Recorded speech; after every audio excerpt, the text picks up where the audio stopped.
बिस्मिल्लाहिर्रहमानिर्रहीम। Public podcast में खुशामदीद। मैं हूं शाहनवाज खान और आप पब्लिक न्यूज़ का स्पेशल प्रोग्राम देख रहे हैं पब्लिक पॉडकास्ट। आज के मेरे मेहमान पॉडकास्ट के साबिक टेस्ट क्रिकेटर एजाज़ चीमा। उनसे जानते हैं उनके कैरियर के बारे में और एक बहुत यादगार मैच जो उन्होंने पाकिस्तान को जितवाया था बांग्लादेश के खिलाफ, एक यादगार मैच उनके कैरियर का। इन सारी चीज़ों पर हम एजाज़ चीमा के साथ बात करेंगे। सबसे पहले एजाज़ भाई, आपको खुशामदीद कहते हैं अपने पॉडकास्ट में। जी अस्सलाम वालेकुम, बहुत शुक्रिया जी। अच्छा एजाज़ भाई, मैं सबसे पहले नॉर्मली हमारे पॉडकास्ट का जो आगाज़ होता है, नॉर्मली हम करते हैं कि आपकी जो जर्नी है क्रिकेट की तरफ आपका आना कैसे हुआ। बहुत इसके अलावा, क्रिकेट के अलावा भी तो बहुत सारी गेम्स थी, लाइक हॉकी बड़ी फेमस थी और भी बहुत सारी स्पोर्ट्स हैं। तो ये स्पेसिफिक क्रिकेट की जो आपकी जर्नी है वो कैसे आपने स्टार्ट की? देखिए, मैं समझता हूँ कि ये नेचुरली आपके अंदर एक इनबिल्ट एक फीलिंग डेवलप होती है। क्रिकेट मैचेस कुछ पाकिस्तान का इंग्लैंड का टूर था 87 88 का, तो वो टीवी पे मैचेस देखे। उसमें इमरान खान को, वसीम अकरम को, इन लोगों को खेलते देखा, तो बस आहिस्ता आहिस्ता थोड़ा क्रिकेट की तरफ रुझान क्रिएट हुआ। और फिर बड़े भाई के साथ क्रिकेट खेली। फिर मैं समझता हूँ कि जो मेरी नानी अम्मी है, जी जी। वो क्रिकेट की बहुत शौकीन थी, क्रिकेट मैचेस देखती थी, समझ बूझ रखती थी। तो कुछ उन्होंने भी उस वक्त हमें बताती थी कि ये प्लेयर है, ये इस तरह खेल रहे हैं, थोड़ा सा क्रिकेट के हवाले से उन्होंने भी बताया। तो आहिस्ता आहिस्ता क्रिकेट देख के क्रेज़ शुरू हुआ और इसी तरह मैंने क्रिकेट शुरू। बेसिकली स्कूल दौर की अगर हम बात करते हैं तो स्कूल दौर में तो उस वक्त बड़ा कंपटीशन भी होता था। स्कूल क्रिकेट में आप इन्वॉल्व थे, आप इंटरेस्टेड थे, आपने बेसिक स्कूल क्रिकेट से शुरू की या स्कूल में आपके पास क्रिकेट की कोई इतनी अपॉर्चुनिटी नहीं थी या स्पोर्ट्स होती नहीं थी? तो ज़ाहिर है कोई ना कोई एक बेसिक, एक जब बंदा बिगिनिंग करता है तो एक एक स्टेज से करता है। बिल्कुल। स्टार्ट जो क्रिकेट, वो तो हम भाई खेलते थे आपस में। घर में ही क्रिकेट खेलते थे। मुझे याद है कि टेस्ट मैच हो रहा होता था, टेस्ट मैच टीवी पे देखना, फिर लंच ब्रेक जो होती थी उस दौरान खेलते हम्म। थे। फिर इसी तरह गर्मियों की छुट्टियां, और फिर इस तरह जब भी कोई वेकेशंस होती थी, फिर वीकेंड्स होते थे, तो घर में क्रिकेट, फिर स्ट्रीट क्रिकेट घर के हम्म। सामने क्रिकेट खेलनी। फिर पास ही एक ग्राउंड था, वहाँ पे जाके क्रिकेट खेलनी, टेप बॉल, टेनिस बॉल। जो हार्ड बॉल क्रिकेट है वो मैंने स्कूल से ही स्टार्ट की थी। किस स्कूल में पढ़ते थे आप? मैं divisional public school okay. Model town Lahore, जी जी। उधर पढ़ता था, तो उधर मैंने हार्ड बॉल क्रिकेट वहाँ से स्टार्ट की थी। अच्छा, हार्ड बॉल से पहले आपको टेप बॉल का भी शौक होगा। और ज़ाहिर है हमारे पाकिस्तानियों के बारे में मशहूर है कि सबसे ज़्यादा फास्ट बॉलर जो पाकिस्तान प्रोड्यूस करता है तो वो पाकिस्तान ही करता है। ये एक बहुत मशहूर चीज़ है पाकिस्तानी प्लेयर्स के लिए। तो फास्ट बॉलिंग की तरफ आपका कैसे आना हुआ? अ, बिल्कुल। एक, जैसे मैंने पहले भी कहा कि नेचुरली एक चीज़ थी जो मुझे याद है कि मैंने जब क्रिकेट बिल्कुल इनिशियल स्टेज थी, तो मैं आई यूज़ टू कि बॉल को थ्रो करता था हम्म। दीवार की तरफ, और ज़ोर से बॉल को फेंकता था। विकेट्स के 3 वो निशान बनाए हुए थे हम्म। दीवार के ऊपर, और उस पे बॉल जो है थ्रो करता था। तो आहिस्ता आहिस्ता मुझे याद है थर्ड या फोर्थ क्लास में था, तो हाथ घुमा के मैंने बॉलिंग शुरू की। और हम्म। विप ऑफ माई आर्म, जो बाजू का घूमना था, वो नेचुरली बड़ा तेज़ था। अच्छा। तो मुझे याद है अपने से बड़े बड़े भाई के क्लास फेलोज़ की टीम थी, उनके खिलाफ मैंने मैच खेला, 4 आउट किए। तो वहाँ से मेरे बड़े भाई ने जो है वो ये असेस किया, और मुझे खुद भी ये फीलिंग हुई कि मैं क्रिकेट खेल सकता हूँ और फास्ट बॉलिंग कर सकता हूँ। हम्म। तो ये मेरा स्टार्ट था। अच्छा, इसमें नॉर्मली हमने देखा है कि कोई ना कोई प्लेयर किसी ना किसी प्लेयर से इंस्पायर होता है बचपन में। अब जैसे ज़ाहिर है अगर हम अपनी दौर की बात करूँ, आपके दौर की बात करूँ, तो वहाँ पे बहुत बड़े नाम हुआ करते थे, लाइक इमरान खान थे, वसीम अकरम थे, वकार यूनुस थे। तो आप specially as a fast bowling का अगर आपको बचपन से शौक हुआ तो आप इंस्पायर किससे थे? ये जो आपने नाम लिए हैं, बिल्कुल इन्हीं से, इमरान खान से, वसीम अकरम, वकार यूनस, जब ये खेलते थे, इनके मैचेस देखते थे, जिस तरह ये आउट करते थे। वकार यूनस जिस तरह यॉर्कर्स पे रिवर्स स्विंग पे आउट करते थे, वसीम अकरम जिस तरह आउट करते थे। फिर लेटर ऑन जब मैं क्रिकेट खेलने के करीब, प्रोफेशनल क्रिकेट खेलने के करीब आया, तो शोएब अख्तर ने मुझे, उसकी एग्रेशन ने बड़ा इम्प्रेस किया उनकी। हम्म। तो ये 3 4 फास्ट बॉलर्स थे जिन्होंने मुझे बहुत मुतासिर किया, और मैं क्रिकेट में आया। लेकिन इनके साथ अगर हम बात करूं, जिस तरह आपकी स्विंग, आपके अंदर वेरिएशन थी, बॉल के अंदर आपकी बड़ी बेहतरीन थी, तो इस तरह की बॉलिंग तो लाइक जिस तरह आकिब जावेद के पास बड़ी वेरिएशन थी, अगर मैं उनकी बात करूं, तो आकिब जावेद से कभी भी आप इंस्पायर नहीं हुए? आकिब जावेद मेरे पहले कोच थे, फर्स्ट कोच थे, और मैं आज भी कहता हूँ कि मेरे बेस्ट कोच आज तक आकिब जावेद हैं, जो मैंने उनसे बॉलिंग में सीखा है वो किसी से नहीं सीखा। और जब मैं प्रोफेशनल क्रिकेट में आया था, पहला सीज़न खेला, उसके बाद मुझे एक अपॉर्चुनिटी मिली। मुरीदके में एकेडमी लगी थी, पाकिस्तान क्रिकेट बोर्ड ने 2002 में एकेडमी लगाई थी। उसमें आकिब भाई जो है वो चीफ कोच थे, और आकिब भाई से फास्ट बॉलिंग के हवाले से, अपने रनअप के हवाले से, रिवर्स स्विंग के हवाले से काफ़ी कुछ सीखा मैंने। अच्छा, पहला क्लब कौन सा था आपका जब जो आपने ज्वाइन किया? और ज़ाहिर है एक अच्छी क्रिकेट के लिए जो एक बेस होती है वो क्लब क्रिकेट ही होती है। मेरा पहला क्लब, और आज भी मेरा क्लब जो है मॉल्टन ग्रीन्स अच्छा। क्रिकेट क्लब है, और वहाँ से ही मैंने काफ़ी मैचेस खेले। मुझे याद है कि शदीद गर्मी होती थी, लेकिन वीक में 4-4 फ्रेंडली मैचेस होते थे, और मैं मैच नहीं मिस करता था, और स्पेशली जब छुट्टियां होती थी। लेकिन कब ज़ाहिर है कब रियलाइज़ आपको हुआ कि यार अब मुझे थोड़ी अच्छी क्रिकेट की तरफ जाना चाहिए? ज़ाहिर है क्लब क्रिकेट से आपने शुरुआत की, तो कोई क्लब क्रिकेट के अंदर ही कोई ऐसा टर्निंग पॉइंट, ऐसा कोई मैच आया हो या किसी ने आपको मोटिवेट किया हो कि नाउ आप अभी अच्छी क्रिकेट खेल सकते हैं? मेरे बड़े भाई ने मुझे बहुत ज़्यादा क्रिकेट की तरफ जो है वो माइल किया। टैलेंट था, अल्लाह का शुक्र है, लेकिन मैं सोचता था कि मैंने पाकिस्तान खेलना है, लेकिन मुझे पाथवे नहीं पता था। तो इस हवाले से मेरे बड़े भाई ने मुझे बहुत गाइड किया, और मुझे याद है कि क्लब क्रिकेट में जब मैं जाता था क्लब मैचेस में, तो मैं ट्रायल्स कोई नहीं छोड़ता था। जो भी लाहौर की क्रिकेट में किसी एज लेवल के ट्रायल या सीनियर टीम के ट्रायल्स होते थे, मैं ज़रूर ट्रायल्स देता था। उससे मुझे ये अंदाज़ा हो जाता था कि मैं इस वक्त किस जगह पे खड़ा हूँ, कि जो सिलेक्ट हो रहे हैं लड़के, ऑल्दो अगर मैं नहीं भी सिलेक्ट हुआ तो मुझे अपनी गेम कितनी इम्प्रूव करनी है। उस वक्त तो कंपटीशन भी बहुत ज़्यादा होता था। जी।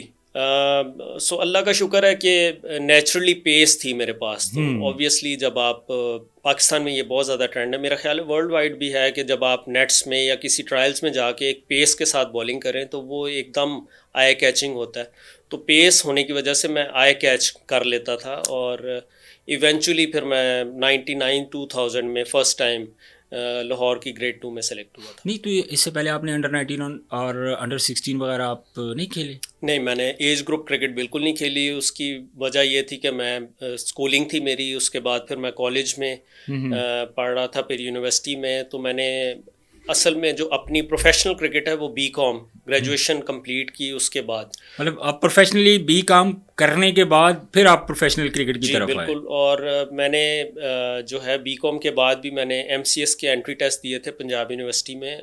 उन्हीं दिनों मुझे एक अपॉर्चुनिटी मिली ट्रायल्स देने की पीआईए के। अच्छा। तो वो ट्रायल्स दिए तो मैं इवेंचुअली उसमें सेलेक्ट हो गया पीआईए डिपार्टमेंट के लिए। जॉब भी मिल गई क्रिकेट की बेस पे। सो मेरी फैमिली ने सोचा ठीक है कि अगर इसका ये शौक भी है, प्रोफेशनली इसको जॉब भी मिल गई है, तो फिर उन्होंने मुझे सपोर्ट किया। लेकिन नॉर्मली क्लब क्रिकेट की अगर बात करते हैं, जब आप अच्छे होते हैं, आप सबसे डिफरेंट नज़र आ रहे होते हैं, कोई भी बैटर है लाइक अगर वो पहले बॉल खेलेगा या वो पहला बॉल करेगा, तो जो देखने वाली नज़रें होती हैं उसको भांप लेती हैं कि यार इस लड़के के अंदर करंट है और टैलेंट है। तो नॉर्मली हमारी जो क्रिकेट की पॉलिटिक्स है डोमेस्टिक लेवल के ऊपर, अगर बात क्लब लेवल की अगर बात करें, डोमेस्टिक तो ऊपर चला जाता है नॉर्मली, फिर जो क्लब है वो पॉलिटिक्स कुछ इस किस्म की होती है कि वो लड़के तोड़ने की कोशिश करते हैं कि ये लड़का अच्छा, ये हमारी तरफ से खेले। इस तरह की कभी आपको ऑफर्स हुई दूसरे क्लब्स की तरफ से? नहीं, मुझे ऐसा इस तरह की कोई कभी किसी क्लब ने इस तरह नहीं ऑफ़र की। और मैं जब ट्रायल्स पे भी जाता था तो ट्रायल्स पे मैं ओपन चला जाता था, कि क्लब को अक्सर नहीं भी पता होता था कि मैं ट्रायल देने गया हूँ। और अल्लाह का शुक्र है कि अपने एक नेचुरल टैलेंट पे और इस बेस के ऊपर जो है मैंने ट्रायल्स में सेलेक्टर्स को इम्प्रेस कर देता था। और लेकिन नॉर्मली हमने देखा है कि जो भी कोई ट्रायल्स देने के लिए जाता है, लाइक अगर वो अंडर 19 के ट्रायल हैं या किसी भी चीज़ के या किसी भी डोमेस्टिक इवेंट के ट्रायल हैं, तो सबसे पहले जो आइडेंटिटी पूछी जाती है वो क्लब की आइडेंटिटी पूछी जाती। जी बिल्कुल। क्लब का तो मैं ऑब्वियसली नाम लेता था, और ये है कि लेकिन मैं कई दफ़ा, जैसे मैंने पहले भी कहा, कि मेरे क्लब को भी नहीं पता था कि ट्रायल देने मैं जा रहा हूँ। लेकिन इट्स गुड ऑफ सेलेक्टर्स कि वो उन्होंने मुझे ओपन ट्रायल्स में भी कंसिडर किया कि ठीक है इसने क्लब का नाम लिया है और ठीक है इसने ये टैलेंटेड है, और उन्होंने मुझे सेलेक्ट किया। अच्छा, इसमें एजाज भाई मैं ये आपसे जानना चाह रहा हूँ, जो टर्निंग पॉइंट था, आप कितनी देर, मतलब अब ग्रेड 2 से आपकी बेसिकली क्रिकेट शुरू हुई, नॉर्मली तो जो क्रिकेटर होते हैं वो या अंडर 19 खेलते हैं, अंडर 16 खेलते हैं, फिर उसके बाद डोमेस्टिक की तरफ आते हैं। तो आप ग्रेड 2 से आपकी क्रिकेट शुरू होती है और आपका एक जो एज ए आप कह लेंगे एक अच्छी क्रिकेट जो आपने खेलनी शुरू की, तो ये अच्छी क्रिकेट की तरफ पहला स्टेप आपका कौन सा था? जब आप ग्रेड 2 खेले, आपने परफॉर्म किया, किसके खिलाफ किया और कैसा परफॉर्मेंस दिया आपने? देखें, ग्रेड 2 में मुझे जो अपॉर्चुनिटी मिली लाहौर की तरफ से, पहले 3-4 मैचेस तो मुझे मिले नहीं। मुझे याद है कि मेरे बीकॉम पार्ट 1 के पेपर होने वाले थे और जो है इस तरह ये ग्रेड 2 के मैचेस आ गए। पहला मैच सियालकोट था और जब हम सियालकोट पहुंचे तो 25 की बजाय 30-35 लड़के वहाँ पे पहुंचे हुए थे। ठीक है। और इनिशियली 15 में मेरा नाम नहीं आया। सो 15 में, बल्कि सॉरी, मेरा नाम आ गया लेकिन 11 में नाम नहीं आया। सो मैंने अपने जो टीम मैनेजर और कोच थे उनसे बात की कि मैं तो इस तरह मेरे पेपर्स होने वाले हैं और इस तरह फिर मेरा फ़ायदा नहीं कि मैं मैच भी नहीं खेल रहा और पेपर्स की मैं प्रिपरेशन करूं।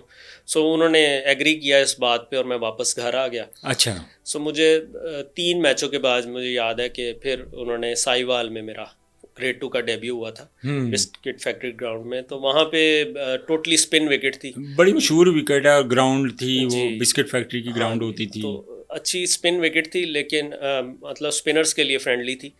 लेकिन आपका मैंने तो उसमें कोई 4 आउट किए। आपका तो कोई ताल्लुक ही नहीं था ना स्पिन से। हाँ, मैंने 4 आउट किए और वहाँ पे वो उस विकेट के ऊपर 4 आउट करना किसी भी फास्ट बॉलर ने नहीं किए थे।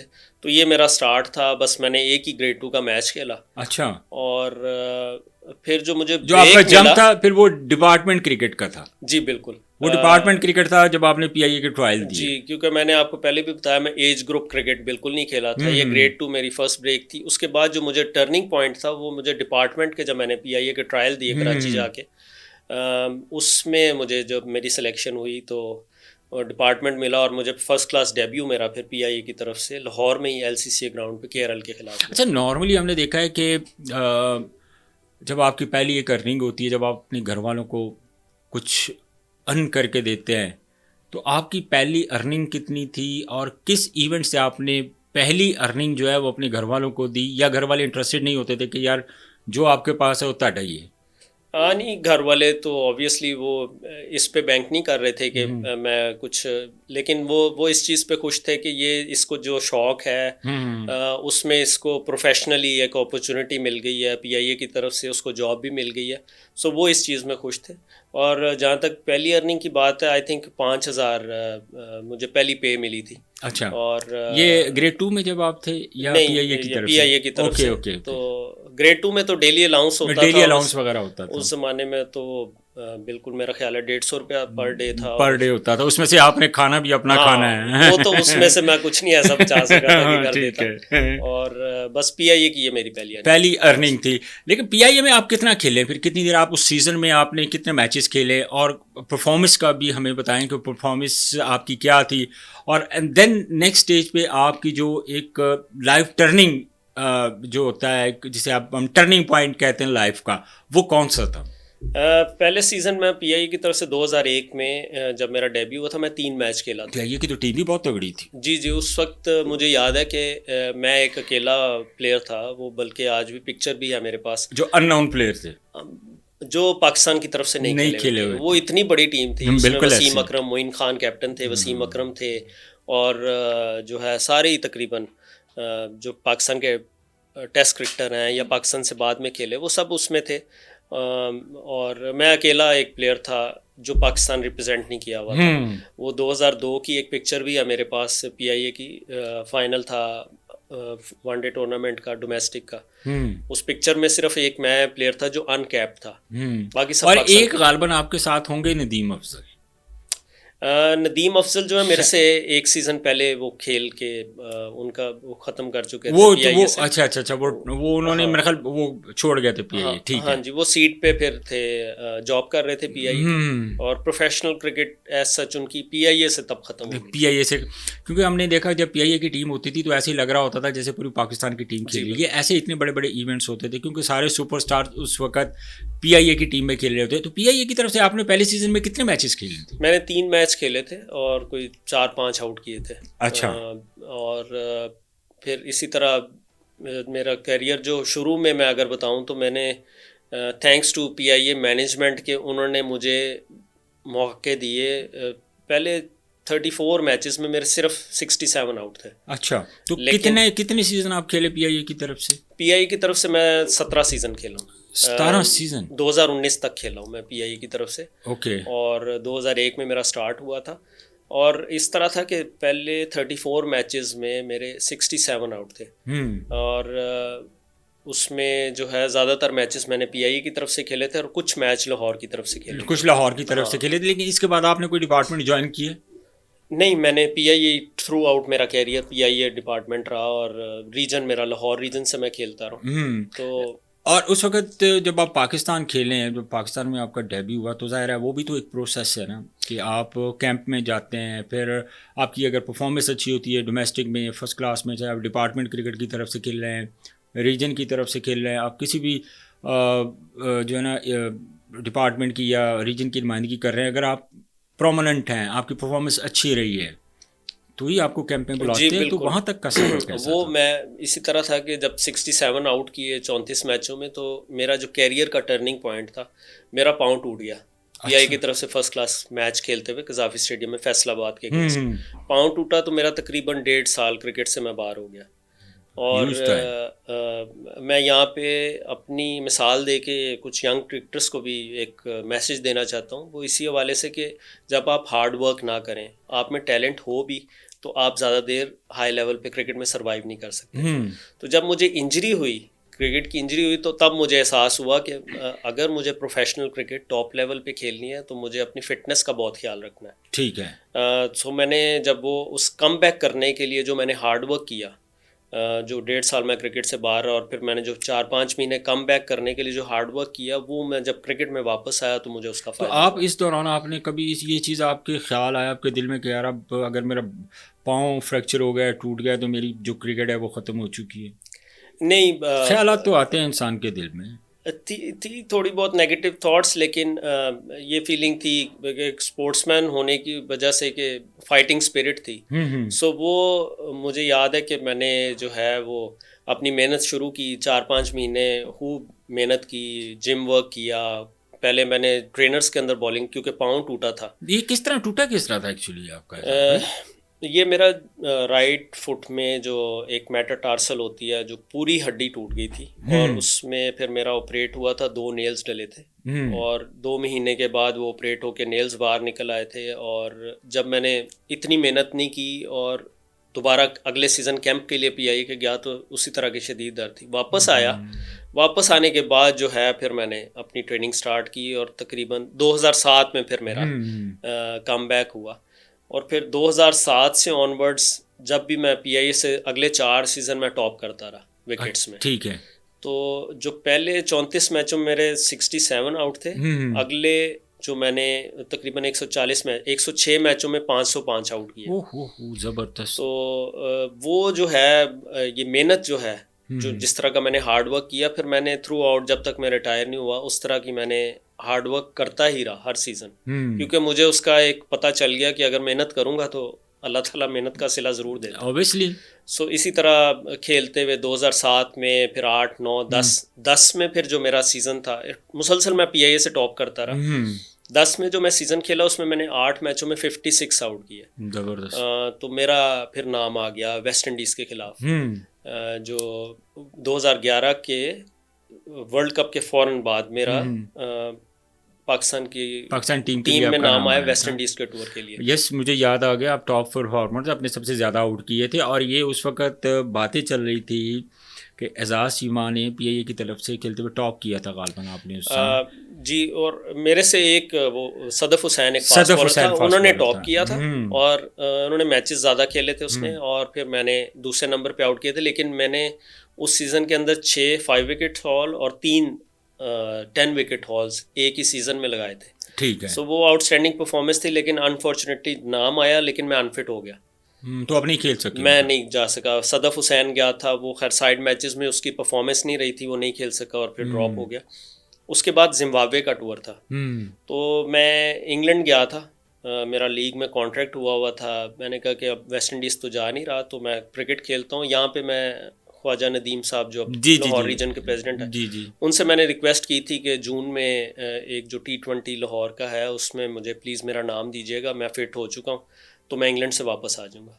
सो मैं इंग्लैंड से इसी तरह उनसे मेरी फ़ोन पे बात हुई, और इंग्लैंड से मैंने फ़ोन पे बात की। उन्होंने कहा आपका नाम दे दिया, आप आ जाएं। मैं आया 2 वीक्स के लिए। आज भी मेरे जो सामान है क्रिकेट का आज भी उधर ही पड़ा हुआ है, अच्छा इंग्लैंड जिस क्लब से खेलता था। 2 वीक्स के लिए आया और उस टूर्नामेंट में खेला। उसी दौरान एक high performance fast track coaching camp announce हुआ, उसमें मेरा नाम आ गया। क्योंकि मैंने सीज़न में बड़ी अच्छी परफॉर्मेंस दी हुई थी। उसमें जो कैंप कमांडेंट थे मोहसिन हसन खान थे जो जी चीफ जी जी सेलेक्टर जी जी थे, बिल्कुल वकार यूनस थे जो बिल्कुल हेड कोच बिल्कुल थे, हेड कोच थे, आकिब जावेद थे उसमें बॉलिंग कोच जो बॉलिंग पाकिस्तान कोच टीम थे, के भी बॉलिंग कोच थे, जी बिल्कुल थे। और एजाज अहमद थे जो पाकिस्तान टीम के साथ ही थे वो भी एज बैटिंग कोच। तो मैंने यही सोचा कि यार ये कैंप तो मुझे मिस नहीं करना चाहिए, ग्रेट अपॉर्चुनिटी। अगर यहाँ पे मैंने सेलेक्टर्स को और सेटिस्फाई किया। कोचेस को सेटिस्फाई किया तो मेरा नाम आ सकता है। और वो कहते हैं ना कि रास्ते बनने होते हैं, इंसान के वहमो गुमान में भी नहीं होता। तो नहीं वहाँ पे जैसी मैंने उस कैंप में बॉलिंग की,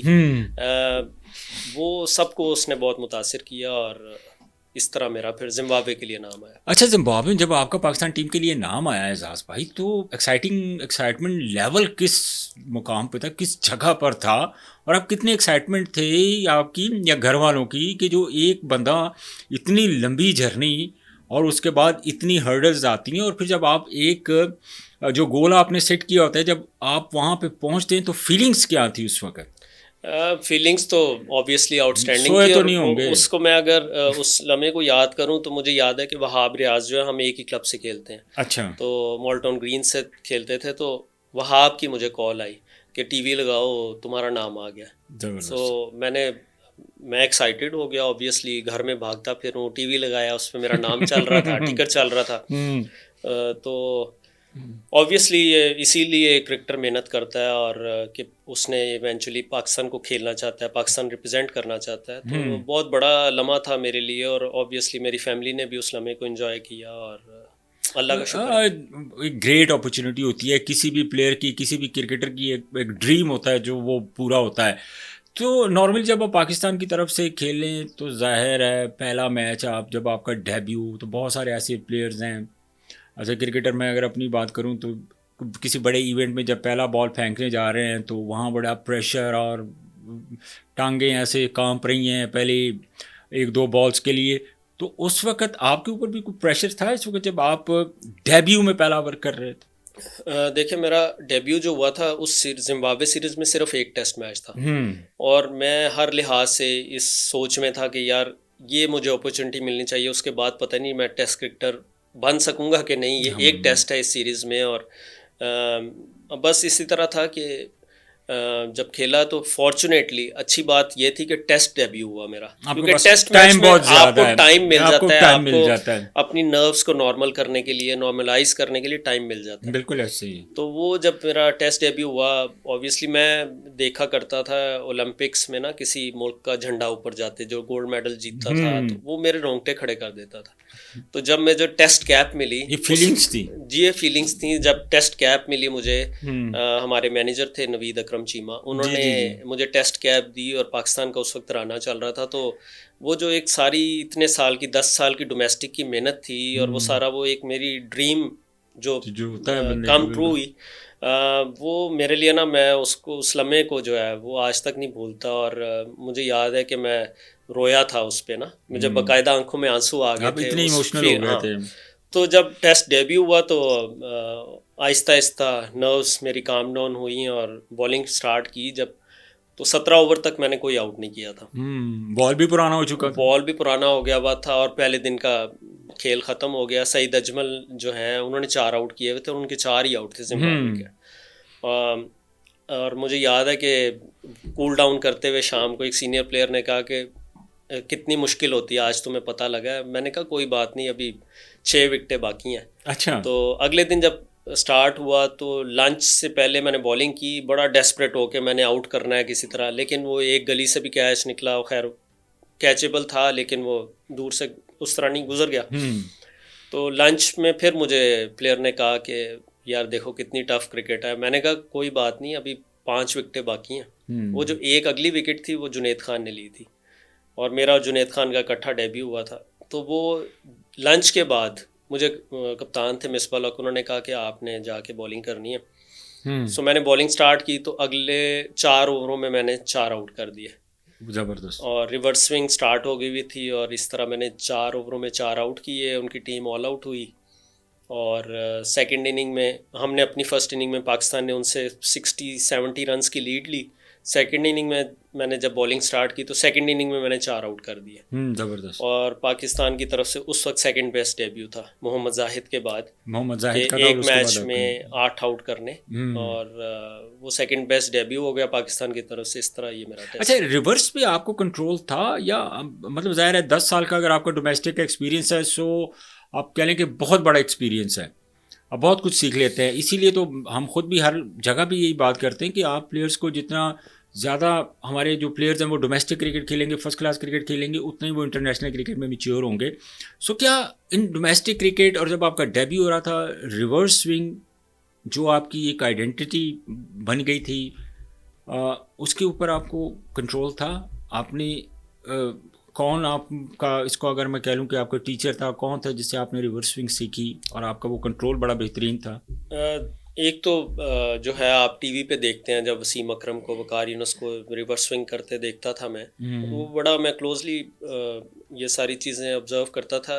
लेकिन 2001 में मेरे डेब्यू के बाद 2002 में एक मुरीद के में, जो मैंने पहले भी जिक्र किया, अकेडमी लगी, उसमें आकिब जावेद थे हमारे हेड कोच। तो अच्छा। उसमें आकिब जावेद से मैंने रिवर्स स्विंग जो है वो बाकायदा उसमें उन्होंने मुझे गाइड किया, सीखी, और फिर इवेंचुअली 10 साल का एक्सपीरियंस जो डोमेस्टिक का था उसमें खेल खेल के वो इंसान जो हाई लेवल पे, डोमेस्टिक का टॉप लेवल पे खेल के वैसे ही सीखता है। तो ये सारा एक्सपीरियंस था। कॉन्फिडेंस भी तो बहुत मैटर करता है ना, जब आप इतना अरसा डोमेस्टिक खेलते हैं और एकदम आप इंटरनेशनल क्रिकेट खेलते हैं, तो ज़ाहिर है वो एक्सपीरियंस तो आपके काम आता ही है। जी जी बिल्कुल, और जितना अच्छा आप प्रिपेयर करते हैं उतना ही आपको कॉन्फिडेंस होता है कि आप मैच में, फिर उतना ही आपके नर्व्स भी काम होते हैं और आप परफॉर्म भी करते हैं।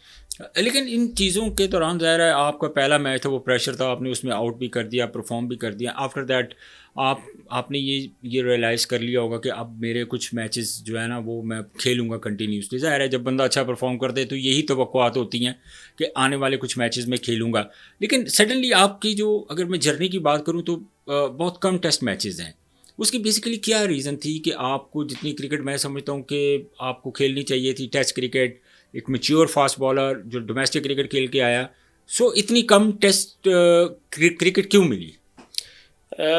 देखें, उसमें ऑब्वियसली हर किसी को कोशिश होती है कि लंबा खेले और परफॉर्म करे, करता रहे। ठीक रहा, मैं समझता हूँ, मैं सेटिस्फाइड हूँ कि मैंने जितना खेला, अल्लाह का शुक्र है कि अपनी बेस्ट कोशिश की, और परफॉर्मेंस भी मेरी डिसेंट इनफ रही टेस्ट क्रिकेट में भी।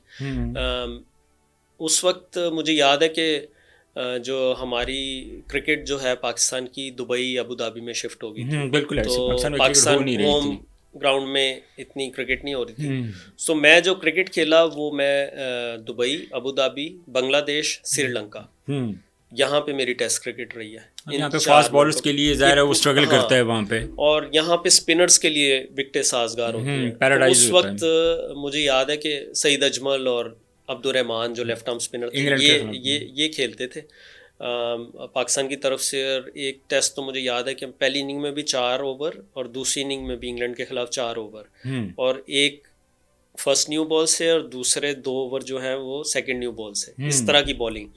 सो जब इतना ज़्यादा स्पिनिंग ट्रैक्स हों और स्पिनर्स पे आप रिलाई करें, ऑब्वियसली एक फास्ट बॉलर को बॉलिंग कम मिलती है। सो ये भी एक फैक्टर रहा मेरे जो है, अनफॉर्चुनेट रहे थोड़े इस मामले में। उसमें जब मैं टीम से ड्रॉप हुआ तो मेरे ड्रॉप होने के बाद जो पहली सीरीज थी वो साउथ अफ्रीका में थी, जो कि नॉर्मली सपोर्टिंग पिचेस होती हैं फास्ट बॉलर्स के लिए, बेस्ट विकेट्स होती हैं, तो वो मैं ड्रॉप हो गया उस वक्त। अच्छा, तो बस आपका फिर वो जो टेस्ट करिए, लेकिन जो 7 टेस्ट मैच खेला वो सारे मैंने आपको जैसे बताया, बिल्कुल ये सब कॉन्टिनेंट ये, लेकिन बेसिकली ये आइडेंटिटी, जिस तरह आप 2012 में जो पाकिस्तान इंग्लैंड के खिलाफ खेला है, जो टेस्ट सीरीज़ हुई थी यूएई में, हमने देखा कि सईद अजमल ने और अब्दुल रहमान ने जी वो जिस तरह बॉलिंग की वो बिल्कुल मतलब समझ से बाहर थी, जी जिस तरह वो बॉलिंग कर रहे थे हाँ और जी। जिस तरह उन्होंने मतलब गोरे परेशान और हो गए हमने थे। 3-0 टेस्ट सीरीज जीती थी और तकरीबन 90% विकेट्स जो हैं इन्हीं दो स्पिनर्स की थी। इन्हीं दो स्पिनर्स की थी। तो ज़ाहिर है इन आप दोनों के दरमियान कोई कम्युनिकेशन तो होती होगी ना कि यार या पहले ये डिसाइड कर लेते थे कि यार 5 तेरियां 5 मेरियां, एजाज चीमे दी कोई विकेट नहीं है। नहीं नहीं ऐसे तो नहीं होता, लेकिन ये है कि ऑब्वियसली उन दोनों ने एक दूसरे को बहुत अच्छा कम्प्लीमेंट किया और उस पर्टिकुलर टाइम में इन दोनों स्पिनर्स ने जो पाकिस्तान दुबई अबू धाबी में क्रिकेट खेला, पाकिस्तान ने इंग्लैंड से भी 3-0 सीरीज जीती, ऑस्ट्रेलिया से भी 3-0 ऑस्ट्रेलिया सीरीज से जीती, जीती। Test series. बिल्कुल। और यादगार टेस्ट था एक मैच जो वो मिसबा ने जितवाया था, हाँ जी बिल्कुल इस और तरह तो जिस तरह बड़ी तेज पाकिस्तान को एक मरतबा पता नहीं, आई डोंट नो कि वो शायद इंग्लैंड के खिलाफ थे, 56 बॉल्स पे ऑस्ट्रेलिया के खिलाफ मिसबाह उल हक वो ने ऑस्ट्रेलिया के खिलाफ था। Fastest century equal to Viv Richards, test cricket की आज भी फास्टेस्ट सेंचुरी है, वो बनाई थी। वो बिल्कुल की थी हाँ और लोग कोई तवक्को ही नहीं कर रहे थे कि यार मिसबाह उल हक जो है वो इतनी तेज जो है ना वो बैटिंग करेंगे, क्यों अपनी नेचर के अगेंस्ट। जी लेकिन I know as a cricketer के मिसबाह उल हक हर तरह की कंडीशन में, हर तरह की सिचुएशन में ही नोस कि मैंने किस तरह खेलना है, और फिर पूरी टीम को लेके चलते थे, क्योंकि एक्चुअली हमारी टीम का उस वक्त जो प्रेशर आता था टीम पे, हमारे ऊपर से ही 3 4 5 खिलाड़ी आउट हो जाते थे। बिल्कुल। तो उस वक्त ड्रेसिंग रूम में कभी इस चीज़ के बारे में बात होती थी कि यार तुम थोड़ी देर खेल लिया करो, मेरे तो प्रेशर घट आवे। नहीं नहीं वो तो ऑब्वियसली अनऑफिशियली तो ये सारे ऑब्वियसली जब साथ खेलते हैं तो दोस्त भी होते हैं एक दूसरे को, मैं इसी पॉइंट ऑफ व्यू से बात कर रहा हूँ। कैजुअल वे में बात होती थी और ऑब्वियसली हर किसी की ये कोशिश होती है कि वो बेहतरीन परफॉर्म करे, ज़्यादा से ज़्यादा विकेट पे रहे, लेकिन सिचुएशंस कुछ ऐसी बन जाती सिचुएशन थी हमेशा जिसमें मिसबाह उल हक पे मोस्ट ऑफ द टाइम्स बहुत ज़्यादा जिम्मेदारी बहुत ज़्यादा जिम्मेदारियाँ आ जाती। अच्छा, फिर आप वनडे की तरफ आए। वनडे में आपका जो डेब्यू है वो किसके खिलाफ हुआ और आपकी परफॉर्मेंस क्या थी, और फिर आपके वो जो यादगार मैचेस हैं जो आप बांग्लादेश के खिलाफ खेले थे उसकी तरफ भी फिर आते हैं। अच्छा, जो आपने अभी पहले बात की थी कि नर्व्स के हवाले से, जब मेरा वनडे डेब्यू हुआ वो भी जिम्बाब्वे की सीरीज ही थी। अच्छा। उसी सीरीज में हम जिम्बाब्वे जब पाकिस्तान की टीम गई थी तो उस मैच में नर्व्स ने काम किया था। अच्छा। और क्रैम्प्स पड़े थे मुझे जब मेरा डेब्यू हुआ। उसमें मैंने 3 आउट किए थे और मैच जितवाया था पाकिस्तान को। अच्छा।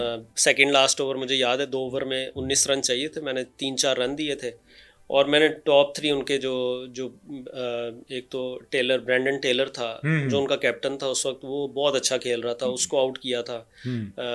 ताइबू को आउट किया था और एक और उनका सिबांडा प्लेयर होता था ओपनर, उसको आउट किया था। बड़ा अच्छा प्लेयर था वो, छोटे से कद का विकेट कीपर जो था, और वो ऑन द वे थे कि वो पाकिस्तान से आराम से मैच जीत जाते। वो मैंने 3 जो आउट किए थे वो एक क्रूशल, एक टर्निंग पॉइंट था। ज्यादा आपको कंट्रोल किस बॉल पे होता था एहसास भाई? मतलब अगर आप देखें ना, फास्ट बॉलर है तो कंट्रोल तो ऑब्वियसली बात है कि वो आउट स्विंग भी कर सकता है, इन स्विंग भी कर सकता है, लेकिन मोस्टली बॉलर जिस तरह आप बॉलर थे, अब अगर आसिफ की बात कर लें, वसीम अकरम की बात कर लें, वकार यूनुस की बात कर लें, जो आकिब जावेद की बात कर लें, जिनका आउट स्विंग बड़ा एक्यूरेट होता था, आपको सबसे ज़्यादा कॉन्फिडेंस अपनी किस बॉल पे होता था जब आप किसी प्लेयर को बॉलिंग करते थे? देखिए, मेरा बेसिक जो चीज़ थी कि मैं लेंथ हिट करने की कोशिश करता था। मेरी कोशिश होती थी कि सीम को हिट करूं। वो फिर जिस तरह का भी विकेट हो, अगर जब आपका सीम हिट करता है विकेट पे तो वो बॉल में कुछ ना कुछ मूवमेंट ज़रूर होती है। तो मेरी कोशिश ये होती थी कि एक हार्ड लेंथ के ऊपर मैं सीम को हिट करता रहूं, और डिपेंडिंग ऑन द विकेट, अगर कुछ ज़्यादा ही बॉलिंग फ्रेंडली विकेट है तो थोड़ी सी मेरी गुड लेंथ पे हो जाता था। जैसे ही कोई वनडे में बैटिंग ट्रैक्स होते थे, थोड़ी हार्ड लेंथ पे मैं हिट करता था, कंसिस्टेंटली कोशिश करता था। लेकिन आपका जो मैंने देखा है एक चीज़, आपकी बॉल नॉर्मली जिस तरह फास्ट बॉलर्स बॉल करते हैं, नॉर्मली हमने देखा है कि फास्ट बॉलर हैं उनका बॉल जो है ना लगता है, अगर गुड लेंथ पे लगता है, जिनको थोड़ा हाइट का एडवांटेज होता है, बॉल राइज होता है। आपकी मैंने मोस्ट ऑफ टाइम जो बॉलिंग देखी है वो बॉल नीचे ज़्यादातर रहता था, स्किट करता था बेसिकली, स्किट करता था। लेकिन ये है कि साथ में अपनी इस लेंथ के साथ जो है मैं मिक्सअप करता था स्लो डिलीवरी, और जब बॉल रिवर्स होना शुरू होता था फिर यॉर्कर्स भी मिक्स करता था। सो ये ओवरऑल मेरी बॉलिंग का एक पैकेज था। मैं बेसिकली अगर कहा जाए तो सीम एंड स्विंग, मेनली सीमर था जो स्विंग भी कर लेता था बॉल। सो जितना अच्छा आपको कंट्रोल था इन स्विंग पे, इतना अच्छा कंट्रोल आपको आउट स्विंग पे नहीं था। कंट्रोल ऑब्वियसली मेरा नेचुरल जो था वो सीम, एक तो सीम हिट करता था और ठीक है, in swing in dipper type ball in dipper ball होता था, क्योंकि मैं wide of the crease bowling करता था। बिल्कुल, आपका एक्शन भी कुछ ऐसा था। वाइड ऑफ द क्रीज जब बॉल करता था, सीम हिट करने के बाद अगर वो बैट्समैन क्योंकि कमिट कर जाता है, जब वो समझता है कि बॉल आपकी उसकी तरफ आ रहा है, वो खेलने के लिए कमिट करता है, उसमें सीधा भी रह जाता था तो वो निक करवाता था या स्लिप लगती थी। ये मेरा खासा रहा है थ्रू आउट मेरा डोमेस्टिक कैरियर भी इंटरनेशनल कैरियर। बिल्कुल, वो हमने देखा है। और इसके बाद अगर एजाज भी हम बात करें, नॉर्मली हमने देखा है कि आपका जो स्लोअर वन था वो बड़ा इफेक्टिव होता था। तो ये स्लोअर वन बॉल का जब आइडिया होता था, नॉर्मली आप किस माइंड के साथ जब स्लो बॉल करते थे तो क्या थिंकिंग होती थी, क्या सोच रहे होते थे? और साथ मैं ये क्वेश्चन भी ऐड कर देता हूँ कि कौन से ऐसे जो बैटर्स थे जिनको आप बॉलिंग कर रहे थे तो आप रिलैक्स होते थे कि मैं इनको आउट कर ही लूँगा, और कौन से ऐसे बैटर थे जो आप कहते थे कि यार है वारी ना ही लाना भी चंगा है? देखिए, सबसे पहले जो आपने बात की कि मैं क्या सोचता था स्लो डिलीवरी करते जी थे, उसमें सबसे मेन चीज़ है कि आपने बैट्समैन को रीड करना है कि इस वक्त वो क्या सोच रहा होगा। वो जितनी आपकी एजम्पशन रीडिंग अच्छी होगी उतना ही आप इफेक्टिव होंगे और आप हावी होंगे अगले बैट्समैन पे। सो मैं यही सोचता था कि ऑब्वियसली अब ये मेरे से ये बॉल एक्सपेक्ट कर रहा होगा या अब ये बिल्कुल मारने की सेंस में होगा, तो उस राइट टाइम के ऊपर मैं कोशिश करता था कि स्लो डिलीवरी करूं, उसको डिसीव करूं स्लो डिलीवरी करके और उसके माइंड में डाउट क्रिएट करूं। ये मेरी कोशिश होती थी। और आसान तो कोई भी नहीं बैट्समैन होता कि कभी ऐसी सोच नहीं आए कि ये तो मैं इसको आउट कर लूँगा। बहुत सारे बॉलर हैं इंटरनेशनल, पूरी दुनिया में बहुत सारे ऐसे बॉलर्स हैं जो पहले ही माइंड बना के बैठे होते थे कि ये जो है ये मेरी विकेट है, ये मेरा शिकार है। बेसिक्स आपको तो हर ठीक बॉलर करनी की पड़ती ये हैं। थी दुनिया का कोई भी बैट्समैन हो, चाहे इवन टेलेंडर भी आपके सामने बैटिंग करने हैं, आपको बेसिक्स ज़रूर ठीक करनी है। जो आप करना चाह रहे हैं वो अगर होगा तो आउट होगा। फ्लूक बहुत कम होते हैं। फ्लूक जो है वो उसके साथ प्रोलॉन्ग नहीं हो सकता है आपका डोमेस्टिक कैरियर या इंटरनेशनल कैरियर। फ्लूक एक दो बॉल पे एक दो आधे मैच में लग जाएगा, अदरवाइज आपको बेसिक्स अपने ठीक करने हैं। और बैटिंग के हवाले से जो मुझे सबसे ज़्यादा टफ टाइम दिया वो संगाकारा ने दिया था। संगाकारा ने वो दिया। मुझे बहुत मुश्किल बैट्समैन लगता था। लाइन डिस्टर्ब होती थी क्या? एक्चुअली प्रॉब्लम क्या होती थी संगाकारों को बॉल करते हुए? बेसिकली वो मिडल स्टंप से या ऑफ स्टंप से भी बॉल को स्क्वायर की तरफ मैनेज कर लेता था। जो आप एक किसी का निक लगाते हैं या स्लिप लगाते हैं, वो उस चीज़ को जो है गली और पॉइंट के दरमियान से या कवर और पॉइंट के दरमियान से मैनेज करता था। और फिर थोड़ा सा अगर आप मिडल स्टंप पे आए हैं तो वो लेग स्टंप पे बहुत अच्छी मिड विकेट साइड पे और वाइडर मिड ऑन साइड पे बहुत अच्छी शॉट खेलता था। सो उसने मुझे काफ़ी ज़्यादा। एजाज भाई, टीम में अच्छी दोस्ती आपकी किसके साथ थी? जिस टाइम मैं पाकिस्तान टीम में खेला हूँ तो उस वक्त जुनैद खान के साथ मेरी अच्छी दोस्ती थी, अच्छी अंडरस्टैंडिंग दोस्ती होगी। और अज़हर अली के साथ मैं क्रिकेट काफ़ी खेला हूँ, अज़हर अली के साथ थी, और ये 2-3 प्लेयर्स थे। नॉर्मली ड्रेसिंग रूम में आप ज़्यादा टाइम किसके साथ स्पेंड करते थे जब आप लोग ड्रेसिंग रूम में होते थे? और आउट ऑफ द ग्राउंड आपका ज़्यादा टाइम जो था, मतलब किन जगहों पे आप स्पेंड करना पसंद करते थे होटल के अलावा, और किन प्लेयर्स के साथ आप टाइम स्पेंड करते थे? मतलब मैच का जिस तरह मैच में पवेलियन में तो मेरा सारी टीम के साथ, इवन सीनियर प्लेयर्स के साथ भी बैठता था, बातचीत होती थी। लेकिन आउटसाइड द फील्ड जो है जितना अरसा मैं खेला मेरा जुनैद खान के साथ बड़ा अच्छा एक रिलेशन रहा है, एक अच्छी दोस्ती रही है आपके साथ। नॉर्मली हमने बहुत सारे देखे, ज़ाहिर है हर कोई ना कोई अच्छा दोस्त भी होता है। ज़ाहिर है कभी कुछ ऐसा हुआ हो कि कोई बाहर आप लोग खाना खाने गए हैं, आपने कहा कि यार आज कुछ स्पेशल खाना खाने चाहिए, तो कौन सी चीज़ थी जो आपको पसंद होती थी कि यार ये होटल में नहीं, ये हमने बाहर ही जाके खानी है, कोई टारगेटेड रेस्टोरेंट जो होता था? देखिए, ज़्यादा क्रिकेट जो है ना दुबई में खेली या अबू धाबी में। Dubai like Pakistan. हाँ, तो लेबनीज़ फूड जो है ना, अच्छा। लेबनीज़ बड़ा पसंद था मुझे भी और जुनैद खान को भी, तो हम लेबनीज़ जो है बड़ा स्पेशल जाके शौक से खाते थे। अच्छा, अब चलें इस तरफ आ जाएं एशिया कप की तरफ। आप समझते हैं वो आपका टर्निंग पॉइंट था आपकी लाइफ का, एक आपकी आइडेंटिटी, आप प्रोमिनेंट हो गए उस मैच के साथ। तो एक्चुअली उस मैच की स्टोरी में आपसे जानना चाहूँगा एजाज भाई कि उस मैच की स्टोरी हैपन और जिस तरह का वो क्रूशल स्टेज था, वो स्टोरी हमें ज़रा बताएं, हमारे नाजरीन को भी बताएं, वो सुनना चाह रहे हूँ। बिल्कुल।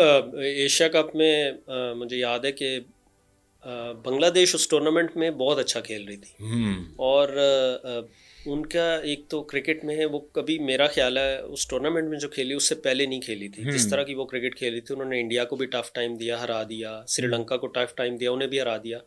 पाकिस्तान की टीम जो उनसे पहला लीग का मैच खेली, पूल का मैच खेली थी, वो भी आखिरी ओवर तक, लास्ट ओवर तक गया था, जिसमें 2 ओवरों में कोई 15-16 रन चाहिए थे। और मुझे याद है मैंने सेकंड लास्ट ओवर किया था, 1 या 2 रन दे के एक आउट किया था उस ओवर में, और उमर गुल ने आखिरी ओवर किया, मैच जितवा दिया। अच्छा। एशिया कप का जो फाइनल था जब हमारा बांग्लादेश से था, उससे पहले हमारा इंडिया से मैच था, हम ऑलरेडी फाइनल के लिए क्वालिफाई कर चुके थे, लेकिन इंडिया से मैच हम हार गए थे 320 स्कोर करके। तो पाकिस्तान में उस चीज़ पे बड़ा क्रिटिसिज्म हुआ था, मुझे तो याद उसकी है कि बेसिकली वजह क्या बनी थी, वो जो इंडिया से आप लोग मैच हारे थे? और उसमें अगर मैं स्ट्रेट अवे कहूँ तो विराट कोहली एक वजह बनी थी, उन्होंने 183 स्कोर किया था, तो वो बहुत आउटस्टैंडिंग खेला था। 320, हमने 320 प्लस स्कोर किया था। नासिर जमशेद और मोहम्मद हफीज़ ने 100 किए थे, और फिर चेज करते हुए विराट कोहली ने 183 स्कोर किया था। वो ही वॉज द डिफरेंस, बहुत आउटस्टैंडिंग खेला था। और ये वही उसी टूर्नामेंट में सचिन तेंदुलकर ने अपना 100वां 100 भी बनाया था। और अच्छा। जो है इस टूर्नामेंट में एक मैच में श्रीलंका के खिलाफ मैं मैन ऑफ द मैच हुआ था, जिसमें उनको हमने 183 पे आउट किया था, लेकिन जब उनकी बैटिंग स्टार्ट हुई, उनकी पहली बैटिंग थी, तो मुझे पहले 2 ओवरों में 21 स्कोर पड़ा था। अच्छा। तो जयवर्धने ने बहुत चौके मारे और इस तरह, तो मुझे याद है कि शाहिद अफरीदी और फिर मिसबाह उल हक, उन्होंने कहा कि मार तो पड़ी है लेकिन एग्रेसिव अप्रोच के साथ आप बॉलिंग करनी है। उन्होंने फील्ड इस तरह की सेट की मिसबाह उल हक ने। मैंने बाउंसर्स कुछ स्टार्ट किए, short of length bowling start की, और मैंने दिलशान को आउट किया, जयवर्धने को आउट किया, इवेंचुअली 4 आउट किए, और मैन ऑफ द मैच भी हुआ उसका, और हम मैच बिल्कुल बिल्कुल, आप मैन ऑफ द मैच हुए। जब फाइनल आया, फाइनल में और ये वैसे सरप्राइजिंग नहीं था कि फाइनल नॉर्मली एशिया कप में या श्रीलंका इंडिया खेलता है या पाकिस्तान इंडिया के साथ खेलता है या पाकिस्तान श्रीलंका के मोस्ट ऑफ टाइम जो है वो फाइनल आते हैं, तो बांग्लादेश का फाइनल में आना सरप्राइजिंग था? जैसे मैंने आपसे पहले भी जिक्र किया कि इस टूर्नामेंट में बांग्लादेश ने जो खेल क्रिकेट अच्छा खेली रही थी उससे पहले कभी नहीं खेली थी, और वो recently BPL Bangladesh Premier League हुई थी बांग्लादेश में इस एशिया कप से पहले। अच्छा। उनकी पहली थी, और उनको अच्छे कुछ प्लेयर्स मिल गए थे। उन प्लेयर्स की इंडक्शन से उनकी डेफिनेटली उनकी क्रिकेट को फ़ायदा हुआ, और फाइनल में बांग्लादेश ने जैसे श्रीलंका को भी हरा दिया था उस टूर्नामेंट में, के एक मैच में इंडिया को भी हरा दिया था, तो बहुत अच्छा खेल रहे थे। और पाकिस्तान के भी उन्होंने 205 पे 9 आउट कर लिए थे, और आखिरी विकेट पे मुझे याद है सरफराज के साथ मेरी कोई 30 से 35 रन की पार्टनरशिप हुई थी, और हमने 236 किया था। और शकीब उस मैच में बहुत अच्छी बैटिंग कर रहा था, फॉर्म में भी था, और मैंने उसमें शकीबुल हसन को आउट किया था मिड ओवर्स में आके, और फिर मुशफिकुर रहीम उस टूर्नामेंट में उनका कैप्टन था, उसको आउट किया। और इस तरह जो है वो मैच की एक सिचुएशन ऐसी बनी कि आखिरी ओवर मुझे फिर मिला। आखिरी ओवर आपको देने का मकसद क्या था? क्या थिंकिंग चल रही थी? शाहिद अफरीदी की, मिसबाह उल हक की, एजाज चीमे पर ही क्यों रियलाइज किया उन्होंने? देखें, उसमें उस मैच के दौरान मशरफ़ी मुर्तज़ा उनका एक फास्ट बॉलर था जो बैटिंग भी बिल्कुल अच्छा, हाँ, था, तो कप्तान भी था हाँ, किसी दौर में बांग्लादेश का। शकीब और मुशफिक के आउट होने के बाद सिचुएशन पाकिस्तान के हाथ में आ गई थी, लेकिन उसमें फिर 1-2 ओवर कुछ ऐसे लगे जिसमें ना जैसे उमर गुल को एक ओवर में मशरफ़ी मुर्तज़ा से कोई 15 से 18 रन्स पड़े, और मुझे उस वक्त फीलिंग स्टार्ट हुई कि शायद जिस तरह मैंने सेकंड अपना स्पेल किया था, मे भी मुझे लास्ट ओवर मिले। अच्छा, तो आपके अलावा भी किसी बॉलर के ओवर बाकी थे? मेरा ख्याल है सईद अजमल का एक ओवर था, और उमर गुल का शायद एक ओवर बाकी था। सही स्पिनर्स को अच्छा खेल रहे थे। हाँ, सईद अजमल जो है, अगर मैं खुल के बात करूं तो जो पाकिस्तान ने 2010 के वर्ल्ड कप में सईद अजमल ने आखिरी ओवर किया था, जो माइक हसी ने उनको इतना कॉन्फिडेंस शायद कप्तान को उस वक्त सईद अजमल पे नहीं था। तो बस फिर वो मुझे मेरे हिस्से में ओवर आ गया, और ऑनेस्टली स्पीकिंग मुझे बिल्कुल पहले बॉल से खुशी की फीलिंग थी, और मुझे कॉन्फिडेंस था कि ये मैच हम जीत जाएंगे।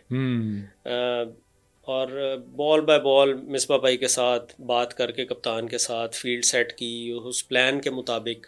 इतना क्राउड, पूरा स्टेडियम खचाखच भरा हुआ, आखिरी ओवर 10 रन चाहिए थे गालबन, आखिरी ओवर में 9 रन चाहिए थे, 9 ओवर, और आप आखिरी ओवर कर रहे हैं, प्रेशर? नहीं, मैंने बताया ना कि मुझे खुशी हुई कि मुझे बड़ा चांस मिल गया हीरो बनने का, अच्छा। और कॉन्फिडेंस फील हो रहा था। और जब आप ऑब्वियसली आप इतना ज़्यादा कंसंट्रेशन होती है, बिल्कुल क्राउड की कोई फीलिंग ही नहीं थी कि हम्म।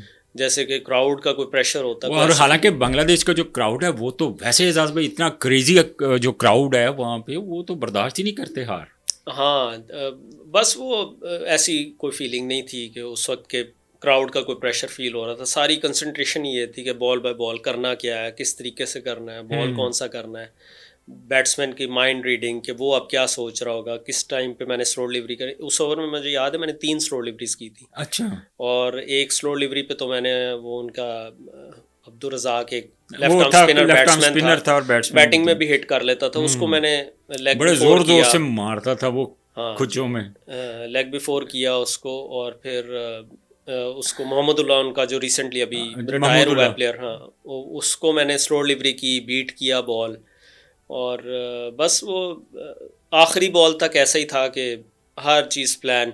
फिर आखिरी बॉल पे जो प्लान था मेरा और मिसबाह उल हक का, वो ये था कि मैं स्लो डिलीवरी के लिए जाऊंगा। हम्म। लेकिन मोहम्मद हफीज़ जो है वो कवर पे, डीप कवर पे खड़ा था, वो भागता हुआ कहता है कि मैं रिकमेंड करूंगा कि आप यॉर्कर के लिए जाओ, बॉल रिवर्स भी हो रहा है और एज अ बैट्समैन मुझे यॉर्कर मुश्किल डालेगा, हम्म। तो यू शुड गो फॉर। तो फिर उस मुताबिक हमने अपनी फील्ड जो है दोबारा थोड़ी चेंज की, हम्म। और फिर मैं यॉर्कर का माइंड बनाया। कप्तान ने भी ग्रीन सिग्नल दिया कि ठीक है, गो फॉर इट। और मुझे याद है कि वो उनका शहादत हुसैन फास्ट बॉलर था, जी वो जी जी। आखिरी बॉल पे सामने था और डिप इन हुआ बॉल, उसके पाँव पे लगा और 1 रन बन सका था। एक रन वो बना था, लेकिन एक वो भी मैच है जब आपने शकीब को आउट किया जहाँ पे वो बहुत सेट था। ये उसी मैच, ये उसी मैच में ही था ना फाइनल गालबन, मैच वो में तो पहले आउट आपने जब किया वो ही मैंने एक उसको, शकीब को उसमें बोल्ड किया था, शकील ऐसे आई थिंक उसने ऐसे रिवर्स मारने की मारने कोशिश की। की, हाँ। हाँ, और बिल्कुल। वो फाइन लेग ऊपर थी और मैंने स्लो डिलीवरी की और लेग स्टंप उसकी। और वो पूरा जो है ना वो उसको वो बीट हुआ था उसकी जी जी जी। सिचुएशन पे। हाँ, तो खैर जब आप मैच जीते तो आपने ऑब्वियसली आप मतलब पहले ही कॉन्फिडेंट थे कि हमने यार ये मैच जीतना है। एक वाइब आ जाती है ना बंदे को, वैसे एक बंदा कॉन्फिडेंट होता है। तो क्या फीलिंग्स थी उसके बाद मैच जीतने की? हर तरफ एजाज चीमा के नारे लगे रहे थे। बिल्कुल ग्रेट फीलिंग थी बिल्कुल। और ऐसे था कि जो अभी आपने बात की कि क्राउड का, वो तो बड़े पैशनेट। और मुझे याद है कि ऑब्वियसली फायर वर्क हुआ सेरेमनी के बाद, और हम्म। वो सारा, फिर बारिश शुरू हो गई। अच्छा। तो फिर थोड़ा प्रोसेस होता है होटल जाने से पहले, टीम बस में जाने से पहले, किसी ने अगर शावर लेना है या डिनर करना है, कप्तान ने प्रेस कॉन्फ्रेंस करनी होती है, हम्म। करते कराते तकरीबन कोई 45-50 मिनट लग गए। तो मुझे याद है कि शेर बंगला जो स्टेडियम है उसमें मैं, कप्तान और शाहिद अफरीदी, हम्म। कप्तान पहले बस में एंटर हुए और फिर शाहिद अफरीदी, मैं बिल्कुल एंड पे एंटर हुआ। तो जो बांग्लादेश का क्राउड था वो शेर बंगला की दीवार पे बहुत सारे लोग, और हल्की बारिश भी हो रही थी, हम्म। उसमें खड़े थे। जब उन्होंने मुझे देखा, उन्होंने क्लैप किया, अप्रिशिएट किया, तो वो मेरे लिए एक बड़ा एक मेमोरेबल मोमेंट था। मेमोरेबल मोमेंट था कि इस तरह दूसरे मुल्क में और वो लोग इस तरह आपको अप्रिशिएट करें। अच्छा, एजाज भाई इंडिया के खिलाफ भी आप खेले होंगे। तो इंडिया के अगर मैं टीम की बात कर लूँ, ये मैं वैसे एक ओवरऑल डिस्कशन होती है इस पे, उस वक्त की टीम ज़्यादा बेहतर है, आज की टीम आपको ज़्यादा बेहतर लग रही है? उस वक्त की क्रिकेट और आज की क्रिकेट कितना डिफरेंस आप समझते हैं? इंडिया की बैटिंग तो उस वक्त भी विराट कोहली भी थे, धोनी थे, सचिन तेंदुलकर थे, बैटिंग तो नो डाउट इंडिया की ये हमेशा से ही रोहित बड़ी शर्मा तगड़ी थे। रही है। बैटिंग उनकी हम्म। उस टूर्नामेंट में मैं समझता हूँ, या उस टाइम की इंडिया की क्रिकेट में और आज की इंडिया की क्रिकेट में उनके फास्ट बॉलर्स का फ़र्क पड़ा है। हम्म। कि अभी आप ये देख लें, जो पिछले साल जो वर्ल्ड कप हुआ है 50 ओवर्स का, उनके फास्ट बॉलर्स ने कितनी अच्छी, मोहम्मद शामी ने, बिल्कुल। सिराज ने, बुमराह। बुमराह ने कितनी अच्छी परफॉर्मेंस दी। उस वक्त इंडिया की टीम में इतने आउटस्टैंडिंग एक साथ फास्ट बॉलर नहीं थे, एक आधा होता था, लेकिन इस तरह पूरी लाइनअप आपकी अच्छे फास्ट बॉलर्स पे नहीं मुश्तमिल। सो ये मेरे ख्याल में बैटिंग उनकी हमेशा से अच्छी थी। बॉलिंग अब जो है इंडिया की, वो पहले उस टाइम की निस्बत अब बहुत अच्छी है। किसी इंडियन प्लेयर्स के साथ आपकी दोस्ती है आज तक? नहीं, इतना इंटरेक्शन नहीं हो सका, लेकिन मुझे याद है कि उस एशिया कप के दौरान ही मैं एक ही मैच इंडिया के खिलाफ खेला हूँ। तो हम एक जो है श्रीलंका, उस वक्त बांग्लादेश क्रिकेट बोर्ड ने एक वहाँ पे डिनर किया था, टीम डिनर। तो उसमें जब हम सारे इकट्ठे बैठे, तो विराट कोहली जो है वो ही इज़ वेरी फ्रेंडली। अच्छा। और वो सईद अजमल के साथ और बाकी प्लेयर्स के जो सीनियर प्लेयर्स थे उनके साथ उसकी गपशप। तो इस तरह वो मुझे बड़ा अच्छा लगा। अच्छा, अब मुझे ये बताया, रोहित शर्मा को आपने कैसा बैटर पाया, और बुमराह की, आप खुद फास्ट बॉलर थे और जाहिर है बड़ा आप बेहतरीन फास्ट बॉलर थे। बुमराह को आप क्या समझते हैं कि वो किस पाए का बॉलर है? उसने तो पूरी दुनिया को मुसीबत में डाला हुआ है इस वक्त। बिल्कुल, एक तो यूनिक एक्शन है, डिसेंट इनफ ये पेस है, एक्शन कंट्रोवर्शियल नहीं लगता आपको? नहीं ये लीगली अलाउ है, लीगली अलाउ है, मतलब लेकिन हाँ अभी कुछ अभी बातें हो रही थी, अभी ऑस्ट्रेलिया के टूर पे थे तो बातें कुछ हो रही थी। कोई ऑस्ट्रेलियन मीडिया ने कंट्रोवर्सी क्रिएट करने की कोशिश तो की है। नहीं, वो ऑब्वियसली इतनी देर से वो क्रिकेट खेल रहा है, अगर इस तरह का कोई टेक्निकल इशू होता तो बहुत पहले कंप्लेंट हो लेकिन जानी वैसे चाहिए थी, एजाज भाई, लेकिन हमारे सईद अजमल को भी तो देखें, काफ़ी ऐसा क्रिकेट खेलने के बाद उनको ये किया गया। फिर अगर हम बात करें मुरली को, कई मरतबा जो है ना वो इस तरह वार्न किया गया उनके ऊपर, बल्कि पाबंदी भी लगी फिर भी। तो स्पेसिफिक ये जो बुमराह का एक्शन है, some time as a fast bowler आपसे पूछ रहा हूँ, आप क्या देखते हैं इसमें? नहीं मुझे इसमें, क्योंकि उसकी भी जो एल्बो है उसमें हाइपर एक्सटेंशन है, वो एक्सटेंड करती है जिस तरह शोएब अख्तर की थी या मुरलीधरन की थी। तो जो है इनको उसकी वजह से उसको भी एक जो है वो अलाउंस हासिल है, जो कि अलाउ है क्रिकेट के अंदर। दूसरा वो जो आपने कि कैसा बॉलर, वो स्किलफुल बॉलर है, एक डिसेंट इनफ 140 प्लस की पेस है और दोनों स्विंग करने वाला बॉलर है और एरिया बहुत अच्छा हिट करता है। तो यही बेसिक इंग्रेडिएंट्स हैं एक अच्छे फास्ट बॉलर के, जो अब वो शो कर रहा है वर्ल्ड क्रिकेट। लेकिन एक चीज़ हमने देखी, नॉर्मली जो फास्ट बॉलर है वो ये क्लेम करते हैं कि हमें अगर थोड़ा सपोर्टिंग विकेट मिलेगा तो हम वहाँ पे परफॉर्म करेंगे। हमने मोस्ट ऑफ टाइम हमने ये चीज़ें देखी हैं, बल्कि पूरी दुनिया के जितने भी फास्ट बॉलर्स हैं इस बात को मानते हैं कि जहाँ पे थोड़ा सपोर्टिंग विकेट होगा वहाँ पे हम अच्छा परफॉर्म करेंगे, मतलब क्लेम करते हैं फास्ट बॉलर। लेकिन बुमराह की अगर मैं बात करता हूँ तो बुमराह को हमने देखा है, चाहे वो स्पिन ट्रैक हो, चाहे वो फास्ट ट्रैक हो, चाहे वो बैटिंग ट्रैक हो, किसी भी टाइप का वो ट्रैक होता है तो वहाँ पे वो परफॉर्म करता है। उसकी क्या वजह समझते हैं आप? देखिए, जो भी bowler irrespective of the wicket, किसी तरह का भी विकेट हो, अगर कंसिस्टेंटली एक एरिया को हिट करने में उसको कंट्रोल हासिल है, वो कामयाब होगा। अगर तो घास है विकेट पे, ठीक है, सीम हिट कर रहा है या स्विंग अच्छी जगह से कर रहा है, वो आउट कर देगा, जिसको बॉलिंग विकेट कहते हैं, ठीक है। अगर जो है विकेट बिल्कुल फ्लैट है, बैटिंग ट्रैक भी है, अगर आप उसको मुसलसल एक जगह पे हिट करते रहेंगे तो फिर आप बैट्समैन के टेम्परामेंट के साथ खेलते हैं। और टेम्परामेंट के साथ आप देखें, मैं अभी कोचिंग में भी ये मेरी अपनी भी ये फ़िलासफ़ी थी और कोचिंग में भी मैं ये बात करता हूँ कि अगर आप टेस्ट मैच खेल रहे हैं, आपको कप्तान ने एक स्पेल दिया, आपने 6 ओवर करने हैं, 6 ओवर अगर आप एक जगह पे करते रहेंगे तो उन 36 बॉलों में एक बॉल भी ऐसा नहीं होगा जो विकेट लेके दे। सो मेन चीज़ है जिस बंदे का एरिया और कंट्रोल हासिल है उसको उस एरिया पर कंसिस्टेंट हिट करने का, ठीक है, वो हर तरह की विकेट पे कामयाब हो। आप भी फास्ट बॉलर थे कि वहीं से रिवर्स करता था, वहीं से इन स्विंग करता था, कभी आपने भी थोड़ा इस चीज़ पे काम करने की कोशिश की या उसको थोड़ा आपने लर्न करने की कोशिश की कि एक्चुअली आसफ कर क्या रहा है?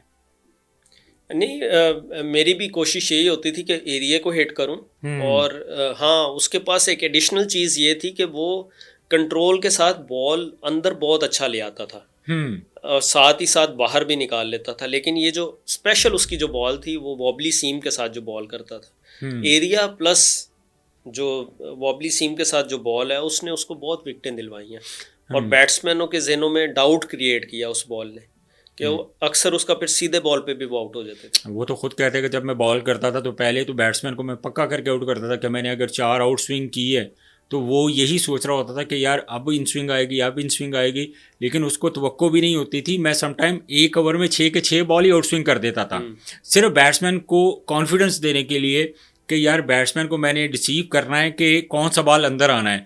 और वो जो बॉल होता था वो मेरा एक वेपन होता था, वो एक सरप्राइज़ होता था जिस पे मैं 99% श्योर होता था कि ये आउट होगा इस बॉल के ऊपर। लेकिन ये क्वालिटीज़ भी तो हमने देखी कि बहुत कम दुनिया में ऐसे फास्ट बॉलर्स आए हैं। ये बड़ी यूनिक क्वालिटी है जो कि जिसकी वजह से उसने वर्ल्ड क्रिकेट में आज भी उसके बारे में बड़े से बड़ा बॉलर भी उसकी तारीफ़ करता है, या दुनिया का बड़े से बड़ा बैट्समैन जो है AB डिविलियर्स, हाशिम आमला, वो लोग आज भी उसको कहते हैं कि he was the toughest bowler जो हमने फेस किया। वो इन्हीं वजहों की वजह से था कि वो टेम्परामेंट के साथ खेलता था बैट्समैन के, वो बेहतरीन तरीके से खेलता था और कामयाब होता था। और ऐसे ही होता था। अब इंडिया की बॉलिंग की अगर हम बात करें तो सिराज है, देखिए उनके पास एक बड़ी बेहतरीन लॉट आई है। फिर उनके पास अभी एक और फास्ट बॉलर हैं, अभी नाम मेरे ज़हन में नहीं आ रहा उनका, भी ऑस्ट्रेलिया टूर पे भी थे उनके साथ। तो आपको क्या लग रहा है कि अभी चैम्पियन ट्रॉफ़ी आने वाली है, तो चैम्पियन ट्रॉफ़ी में हम क्या तवक्को कर सकते हैं कि पाकिस्तान एक अच्छे फॉर्म में चल रही है। पाकिस्तान ने ज़ाहिर है ऑस्ट्रेलिया में भी ओडीआई सीरीज़ जीत ली है, पाकिस्तान ने साउथ अफ्रीका में भी ओडीआई सीरीज़ जीत ली है। कॉन्फिडेंस पाकिस्तान का बहुत हाई है, बहुत कॉन्फिडेंट है पाकिस्तानी, स्पेशली ओडीआई में। चैम्पियंस ट्रॉफी 50 ओवर की क्रिकेट है, वनडे है। तो अगर इन दोनों का हम कंपैरिजन करें, इन दोनों का मुआवजा करते हैं, तो इस वक्त आपको बेहतर टीम कौन सी नज़र आ रही है? देखिए, पाकिस्तान ने ऑस्ट्रेलिया को, जैसे आपने बताया, अभी सबको पता है कि ऑस्ट्रेलिया को भी वनडे सीरीज़ हराई है, फिर जिम्बाब्वे को, फिर साउथ अफ्रीका को 3-0 से हरा दिया। बहुत अच्छा माशाल्लाह कम्बिनेशन बन गया। और बेसिक्स अगर ठीक करते रहे, ऑब्वियसली जिस तरह इन्होंने पिछली 3 सीरीज़ में बेसिक्स अपने ठीक किए हैं, कम्बिनेशन बहुत अच्छा बना। साइम अयूब का आना, फिर जो फास्ट बॉलर्स अच्छी बॉलिंग कर रहे हैं, सलमान आगा जिस तरह कंसिस्टेंट परफॉर्म कर रहा है, साथ बॉलिंग में भी परफॉर्म कर रहा है। मतलब लोअर मिडल ऑर्डर में वो जिस तरह जिस टाइम पे वो बैटिंग करता है, फिर रिजवान जिस तरह की बैटिंग कर रहा है, बाबर आजम जिस तरह की बैटिंग फॉर्म में है, तो पाकिस्तान का बहुत अच्छे चांसेस क्योंकि हैं। अब देखिए वहाँ पे इंडियन टीम में अगर हम देखें तो अब रोहित शर्मा की रिसेंट पास में एक स्टेटमेंट आई, उसने कैटेगोरिकली कह दिया कि भाई मैं 2 बच्चों का बाप हूँ, मैं समझदार हूँ, मुझे पता है मैंने क्या करना है। ये जो लैपटॉप लेके बैठे होते हैं, अब वो हमें बताएंगे कि हमने क्या क्रिकेट खेलनी है। जबकि अब देखिए एक वाज़ेह जो डिफरेंस है वो बिटवीन इंडियन टीम, जो आपस में उनका जो फ़र्क है, जो एक आप उसको कह लें कि इख्तलाफात हमें नज़र भी आ रहे हैं। और पाकिस्तान टीम को देखें तो एक विनिंग कॉम्बिनेशन बना हुआ है पाकिस्तान का ओडीआई में। नो डाउट कि अल्लाह करे साइम अयूब फिट हो जाएं और वो खेलें पाकिस्तान के लिए, तो ये चीज़ें भी तो मैटर करती हैं ना किसी भी टीम की। आप किसको कह लें, जीत के लिए बड़ा अहम रोल होता है जब आप एक होकर खेलते हैं और दूसरी तरफ इतने इख्तलाफात होते हैं। देखिए, जो ट्रू प्रोफेशनल्स होते हैं वो इन चीज़ों को पसे पुश्त डाल के अपने मुल्क के लिए जब खेलते हैं तो इन चीज़ों को भूल जाते हैं। तो मेरा ख्याल है कि ये इतना कोई फैक्टर नहीं है। जो ऑन दैट पर्टिकुलर डे जो अच्छी क्रिकेट खेलेगा, जो बेसिक्स बेहतर करेगा, जो ज़्यादा मेहनत करेगा, वो जीतेगा। जयसवाल को, ऋषभ पंत को आप कहाँ रेट कर रहे हैं?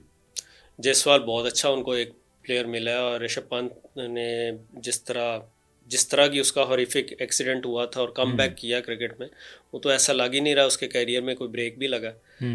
तो वेरी आउटस्टैंडिंग प्लेयर्स हैं। और जो भी टीम उनके अगेंस्ट खेलेगी उनको अच्छी अपनी बेसिक्स के साथ अच्छी क्रिकेट खेलनी होगी, तो फिर हम हावी हो सकते हैं। पाकिस्तान को इस दफ़ा आप चैम्पियन ट्रॉफी में कहाँ देख रहे हैं? होम मैं सी है, पाकिस्तान होस्ट कर रहा है। मैं उसको टॉप 2 टीम्स में पाकिस्तान की टीम को देख रहा हूँ। होम एडवांटेज भी है, प्लस जिस तरह की क्रिकेट खेल रही है पाकिस्तान की team, specially in one day, Pakistan की टीम इस वक्त बहुत अच्छा, काफ़ी चांसेस है। वैसे आपको मतलब आई डोंट नो मुझे आपसे ये पूछना चाहिए कि नहीं पूछना चाहिए, लेकिन फिर भी एज ए टेस्ट क्रिकेटर मैं आपसे पूछ रहा हूँ कि अगर आप as a fast bowlers ODI में पाकिस्तानी कंडीशंस पे ज़्यादा रिलाय स्पिनर्स पे करना चाहिए या फास्ट बॉलर्स के ऊपर? फास्ट बॉलिंग तो आपको पता है कि यहाँ पे आपको सपोर्टिंग पिचेस तो मिलेंगी नहीं। नहीं, फास्ट बॉलर्स तो पाकिस्तान की वनडे क्रिकेट में वर्ल्ड वाइड आप देखें तो बैटिंग ट्रैक्स ही होते हैं। क्राउड एंटरटेनमेंट फैक्टर भी होता है, ज़्यादा रन्स जो है दुनिया भर को मुतासिर करते हैं, जो है वो लोग देखना पसंद करते हैं कि रन ज़्यादा बन रहे हैं। तो उस तरह एज सच मेरा नहीं ख्याल कि कोई इतना ज़्यादा फ़र्क है, स्पेशली वनडे क्रिकेट में। वाइट बॉल क्रिकेट में विकेट्स बैटिंग होते हैं, उस पर हमारे फास्ट बॉलर्स परफॉर्म करते आ रहे हैं, तो उसी तरह उसी कॉम्बिनेशन के साथ जाना चाहिए। चलिए, बहुत शुक्रिया एजाज़, आपने कीमती वक्त निकाला। नादरीन, एजाज़ चीमा की बातें आपने सुनी, साबिक टेस्ट क्रिकेटर है और इस वक्त करंट कोचिंग के शोबे से रिलेटेड है। एक मेमोरेबल मैच था वो बांग्लादेश के खिलाफ जो एजाज़ चीमा ने पाकिस्तान को जितवाया था। इसके बाद एक लंबी जर्नी है उनकी डोमेस्टिक क्रिकेट में भी। और अगर हम बात करें तो मतलब एक टाइम पे उन्होंने परफॉर्म नहीं किया, जब उन्होंने फ़र्स्ट क्लास डोमेस्टिक में परफॉर्म किया तो बहुत ज़्यादा परफॉर्म कर दिया। खैर, ज़ाहिर है इंसान जब मेहनत करता है, स्ट्रगल करता है, तो एंड ऑफ द टाइम इंसान को अपनी मेहनत का फल ज़रूर मिलता है। आज के पॉडकास्ट से मुझे इजाज़त दीजिए, इंशाल्लाह अगले पॉडकास्ट में दोबारा आपसे मुलाकात होगी। अपना बहुत सारा ख्याल रखिए। अल्लाह हाफ़िज़।